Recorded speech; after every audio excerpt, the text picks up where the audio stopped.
नमस्कार साथियों, अपने YouTube चैनल तुलसी एस्ट्रो ज्योतिष में एक बार फिर से मैं आपका स्वागत करती हूँ।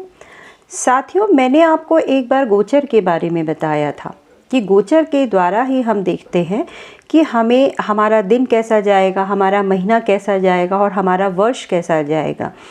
और जो गोचर है उसी से ही देखा जाता है कि हमारे जो आने वाला समय है वो हमारे लिए अच्छा है या हमारे लिए बुरा है। हमारे अपने रिश्तेदार, हमारे माता पिता, भाई बहन या फिर हमारे नौकरी और कार्य व्यवसाय में हमें कोई कष्ट नहीं है, कोई परेशानी तो नहीं है। तो ये सभी चीज़ें हमें जो ग्रहों के गोचर हैं उनसे पता चलती हैं। जैसा कि आप सभी जानते हैं, 9 ग्रह होते हैं और उनका चंद्र राशि से ही गोचर देखना चाहिए, तभी हमें सही परिणामों की प्राप्ति होती है।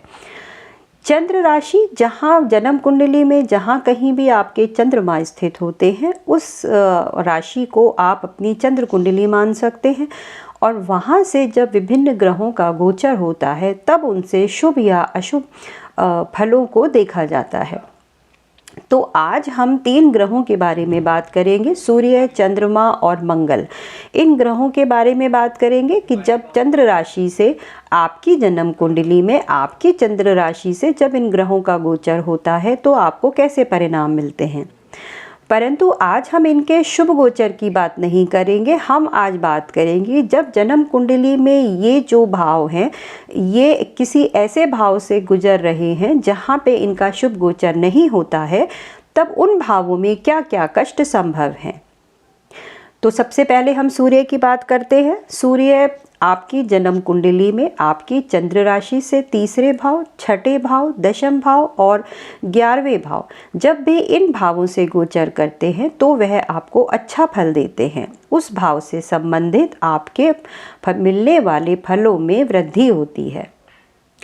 10म भाव में सूर्य दिग्बली होते हैं, तो जब कभी भी वो वहाँ होते हैं तो आपके कार्य व्यवसाय में वृद्धि होती है, पद प्रतिष्ठा मान में वृद्धि होती है, नई नौकरी मिलने की संभावना होती है। जब 11वें भाव में होते हैं तो वह आपकी इनकम को बढ़ाते हैं, बड़े भाई से मिलने वाले सुखों में वृद्धि करते हैं। 3रे भाव में हैं तो वह यात्राएं करवाते हैं, साहस में वृद्धि करते हैं, नौकरी भी लगा सकते हैं। और यदि 6ठे भाव में होते हैं तो वह आपकी रोग, ऋण और शत्रुओं से आपकी रक्षा करते हैं। इस तरह देखा जाए तो लिस्ट बहुत लंबी है, लेकिन उन सभी चीज़ों को यहाँ पर बताना संभव नहीं है, अन्यथा वीडियो काफ़ी लंबा हो जाता है। तो आइए देखते हैं कि यदि सूर्य इन 3, 6, 10 और 11 भावों को छोड़कर यदि वो किसी अन्य भाव में होते हैं तो वहाँ पर क्या अशुभ परिणाम दे सकते हैं। तो यदि वे 4th भाव से अगर आपका सूर्य का गोचर हो रहा है आपकी चंद्र राशि से, तो 4था भाव माता का है, मन का है, तो फिर आपकी माता को कष्ट हो सकता है, आपके सुखों में कमी हो सकती है, घर में कलेश हो सकता है। इसके बाद 5वां भाव, यदि 5वां भाव से सूर्य का गोचर हो रहा हो जो अशुभ गोचर है, तो बच्चों को परेशानी हो सकती है या बच्चों से संबंधित परेशानियां हो सकती हैं। आपको बच्चों से या बच्चों को आपसे, दोनों तरह से परेशानियां संभव है। यदि 7वें भाव में सूर्य का गोचर है तो 7वां भाव आपके पार्टनरशिप का है, आपकी ट्रैवलिंग का है, आपके व्यापार का है। तो इन सभी चीज़ों में आपको कष्ट हो सकता है, पति पत्नी में विवाद हो सकता है, यात्राओं से कष्ट हो सकता है, पार्टनर के साथ नोक झोंक हो सकती है, पार्टनरशिप से नुकसान हो सकता है। तो सप्तम से संबंधित मिलने वाले परिणामों में कमी होगी।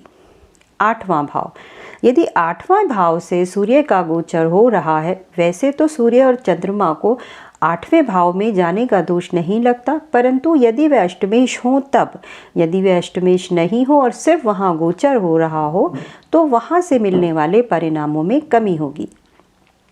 तो 8वें भाव में होगा तो अचानक से कोई नुकसान हो सकता है, चोट लग सकती है और कोई भी किसी भी तरह का नुकसान या फिर कोई रोग उभर के आ सकता है, हड्डियों में दर्द की संभावना हो सकती है। यदि 9वें भाव से सूर्य का गोचर हो रहा हो तो पिता को कष्ट हो सकता है, धर्म में कमी हो सकती है, मान सम्मान में कमी हो सकती है, धार्मिक स्थान की यात्राएं करने से कष्ट हो सकता है। तो ये सब समस्याएं हो सकती हैं।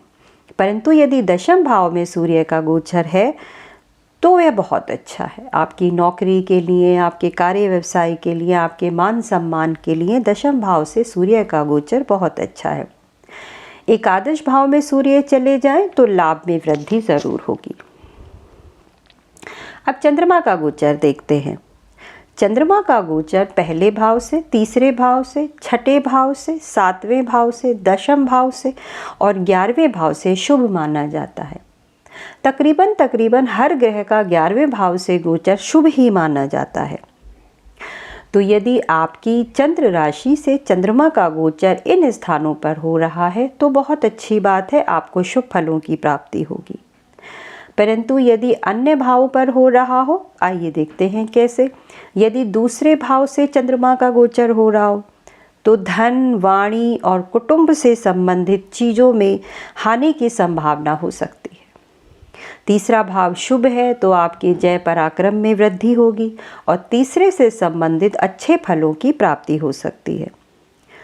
चौथा गोचर, हालांकि चंद्रमा यहाँ दिग्बली होते हैं, उसके बाद भी आपके मन में किसी न किसी प्रकार का भय हो सकता है, माता को कष्ट हो सकता है और चौथे से मिलने वाले परिणामों में कमी आ सकती है।